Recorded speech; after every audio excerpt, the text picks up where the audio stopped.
Bonjour les amis, bienvenue sur ce nouveau podcast du site commentphotographier.com. Alors le sujet du jour, ça sera les photos de vacances.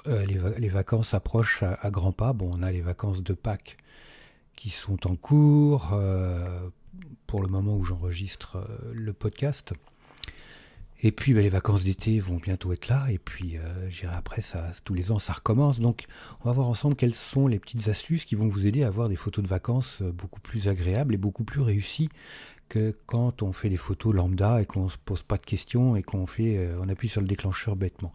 On va essayer de pimper un peu tout ça et d'avoir des résultats un peu plus à la hauteur de nos attentes. Alors première chose, parce que c'est évident que quand on montre nos photos de vacances, déjà c'est fini les soirées diapos d'antan quand on était gamin, mais malgré tout on aime bien de temps en temps montrer un peu les photos de vacances, ne serait-ce qu'à la famille, avoir les nouvelles du dernier, des choses comme ça, pour les parents, les grands-parents. Donc c'est toujours important d'avoir de belles photos à montrer, ne serait-ce qu'à la famille ou aux amis, et comme ça j'irai les gens. Si les gens voient que vous faites de belles photos, qu'ils ont plaisir à regarder vos photos, c'est eux qui vous demanderont alors c'était comment la Grèce, t'as des photos Donc dans ces cas-là, les gens vous demanderont spontanément de montrer vos photos. Et ça ne sera pas à vous systématiquement de chercher le prétexte pour pouvoir montrer vos images. Parce que si vous faites de belles photos, les gens auront plaisir à les regarder. C'est un peu comme un beau livre d'images. Moi j'ai pris l'habitude quand je pars en vacances. Normalement, je fais des photos quand même correctes. Je veux pas tant pis pour mes chevilles, mais c'est quand même mon métier. Mais ce qu'on fait, c'est qu'on fait des livres photos. Les vacances, à chaque fois, on va imprimer un livre photo. On n'a pas forcément un très beau livre, mais un livre photo, c'est suffisant. Après, on a les photos sur le téléphone, bien sûr, mais un livre photo, ça fait déjà quelque chose de... On l'imprime en 2 exemplaires. Et ça va coûter, je dirais, entre 30 et 60 € en fonction de la quantité d'images qu'on a à mettre dedans, du nombre de pages. Mais ça fait quand même un objet où on a les vacances comme ça dans la bibliothèque.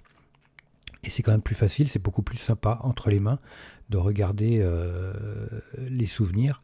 Malgré tout, l'objet reste important. Plutôt que d'avoir des images dans un ordinateur ou sur un téléphone, l'objet c'est aussi quelque chose d'important. Donc, quand on fait nos photos de vacances, pour tout ce qui est portrait, souvenirs, des choses comme ça, attention à la lumière. Je dirais la lumière, c'est la partie la plus importante, l'essentiel de ce qui va faire la qualité de votre photo. Alors, il est évident que quand on est en vacances, quand il fait pas beau, il fait pas beau. On n'a pas le choix, on va pas créer le soleil, on n'a pas encore le moyen d'inventer le soleil. Alors, dans ces cas-là, si vous faites des photos de portrait et qu'il ne fait pas beau, n'hésitez pas à sortir le flash. Ça, c'est quelque chose qui va donner tout de suite un petit coup de peps au visage de vos personnages, au lieu où vous vous déplacez. Si le temps est gris, s'il n'est pas chouette, si ça manque de niaque, mettez le flash systématiquement. Après, c'est pas la peine de mettre le flash si vous faites une photo de monument grand, large, vaste, parce que le flash ne va pas faire grand-chose. Mais dès que vous êtes à proximité, photo de personnage, photo de détail, une petite statue ou des choses comme ça, mettez le flash. Ça va mettre un petit coup de niaque, ça va ramener un petit peu le petit coup de soleil qu'il n'y a pas dans la réalité. Ensuite, pour du portrait, quand il fait beau, évitez de mettre les gens en plein soleil. Systématiquement, mettez-les à l'ombre ou alors en contre-jour. Soleil dans le dos et vous sortez le flash et faites votre portrait. Sinon, mettez-les sous un arbre, à l'ombre d'un bâtiment. C'est toujours mieux d'avoir une lumière douce, comme ça les yeux sont bien ouverts, qui regardent l'appareil photo, plutôt que d'être en plein cagnard, à froncer les sourcils et avoir les yeux fermés parce que les gens sont éblouis. Donc n'oubliez pas ce petit détail, c'est quelque chose d'important. Au niveau des bâtiments, je dirais après, c'est en fonction de là où on est, à l'heure où on est. Là après, on est tributaire un peu des choses. N'hésitez pas, faites du RAW. Si vous avez que votre téléphone, c'est difficile de faire du RAW, même si maintenant certains téléphones haut de gamme le font. Mais si votre appareil photo fait du RAW, faites du RAW systématiquement pour vos photos de vacances. Même pour ça, vous verrez derrière, prendre un petit peu temps pour la post-prod, mais c'est quand même, vous aurez des images de qualité. Parce que vous allez récupérer les ombres, vous allez récupérer les parties un peu surex, donc vous réduirez la casse par moment quand il y en aura. Quand on fait des photos en intérieur, c'est vrai que parfois dans les musées le flash est interdit. Donc dans ces cas-là, comme vous faites du RAW, n'hésitez pas à monter la sensibilité ISO, surtout qu'on a vu que maintenant il existe des solutions efficaces pour combattre la dégradation du bruit, que ce soit des XO Pure RAW, que ce soit des Noise, que ce soit maintenant Lightroom avec sa solution avec intelligence artificielle. Donc vous avez tout ce qu'il faut pour réduire considérablement les dégradations liées au bruit et avoir des photos de qualité. N'hésitez pas éventuellement à travailler également votre cadrage, vos cadrages, votre composition. Pensez à la règle des tiers quand elle peut être appliquée. Prenez un peu de temps pour justement travailler la composition, travailler l'angle de vue. N'hésitez pas à vous mettre un peu au ras du sol. Voyez s'il n'y a pas des points de vue où vous pourriez monter en hauteur, histoire de changer un peu. Regardez où sont les gens dans un lieu touristique. Quand vous êtes dans un lieu touristique, regardez où sont les gens et où sont les lieux où ils font les photos. Et j'ai à la limite, suivez-les. Voyez un peu, mettez-vous à proximité d'eux, voyez l'angle qu'ils utilisent. C'est pas compliqué, il faut observer un peu les gens, ce qu'ils font. Parce que dans l'eau, il y a d'autres photographes, évidemment. Mais c'est pas marqué sur la figure. Donc suivez, regardez où sont les gens, allez aux mêmes endroits qu'eux. Voyez à peu près, testez les lieux. Et puis en même temps, essayez par vous-même d'avoir des endroits différents. Allez ailleurs.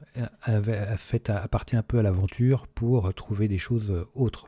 Quand on est dans des lieux emblématiques avec des angles, je dirais, qui sont traditionnels et incontournables, évidemment, vous pouvez les faire, bien sûr, parce que comme ça, vous aussi, vous aurez fait votre photo avec un angle connu ou des choses comme ça. Je dirais, c'est que du bonheur, mais en même temps, essayez aussi de revisiter, comme on dit, c'est la mode de revisiter un peu les plats et compagnie. Donc on va revisiter aussi les monuments ou les lieux en photo. Essayez de revisiter, de trouver votre petite touche de personnel pour mettre en valeur des lieux ou des choses comme ça. N'hésitez pas à faire des photos grand angle, des photos au ras du sol. Vraiment, vous êtes en vacances, c'est l'occasion justement de tester, de partir à l'aventure et de vous faire plaisir. Vous ne risquez rien de toute façon avec du numérique, donc il n'y a strictement aucun problème. C'est là il faut se lâcher. Même si le résultat n'est pas à la hauteur de vos attentes, c'est pas grave. Ce qu'il faut, c'est être téméraire, toute proportion gardée, mais il faut tester les choses. Alors, le mode de prise de vue à utiliser pour vos photos de vacances, je dirais, ça sera en fonction de ce que vous voulez faire. Moi, je vous l'ai dit, systématiquement, prenez un mode semi-automatique, priorité vitesse, priorité diaphragme. Alors, quand vous êtes sur du statique, sur des choses qui ne bougent pas, priorité diaphragme, comme ça vous avez à gérer la profondeur de champ. Évidemment, gardez un œil sur la vitesse, ça c'est super important parce que vous serez à main levée la plupart du temps. Donc, gardez un œil sur la vitesse. Si la vitesse est trop lente, montez la sensibilité ISO jusqu'à ce que la vitesse soit satisfaisante, aux alentours de 50, 60e. Et puis après, s'il y a des sujets dynamiques, des gens qui bougent, une fiesta, une feria ou des choses comme ça, mettez-vous mode priorité vitesse pour avoir les effets voulus, soit du flou de mouvement, du filet, ou alors figer carrément les scènes, figer le mouvement des antagonistes. Donc à vous de voir. N'hésitez pas quand ça bouge beaucoup, par exemple, millième de seconde. Cherchez pas à pinailler avec du 800e, du 500e. Non, si vous voulez figer, tapez tout de suite millième de seconde, voyez ce que ça donne, et après même 2 millièmes si nécessaire, en fonction de la rapidité des éléments. Quand on est en vacances aussi, c'est le moment aussi de faire attention à la sécurité. Faire attention à son matériel, d'éviter de le trimballer ostensiblement, de manière ostentatoire, l'appareil sur le ventre, le laisser poser sur un muret pendant qu'on discute le dos tourné, des choses comme ça. Vraiment faites attention à votre matériel pour ne pas vous le faire piquer, de ne pas susciter des convoitises. Surtout si vous avez du matériel, je dirais, un peu haut de gamme, récent, qui pourrait être convoité par des malfaisants. Donc attention à ça également, n'hésitez pas à l'appareil photo à le glisser sous votre veste, sous une veste, le mettre sous le bras, ce genre de choses, mais toujours en bandoulière, de façon à l'avoir avec vous en permanence. Faire très attention à ça. C'est vraiment quelque chose d'important maintenant, malheureusement, il faut systématiquement faire attention à la sécurité.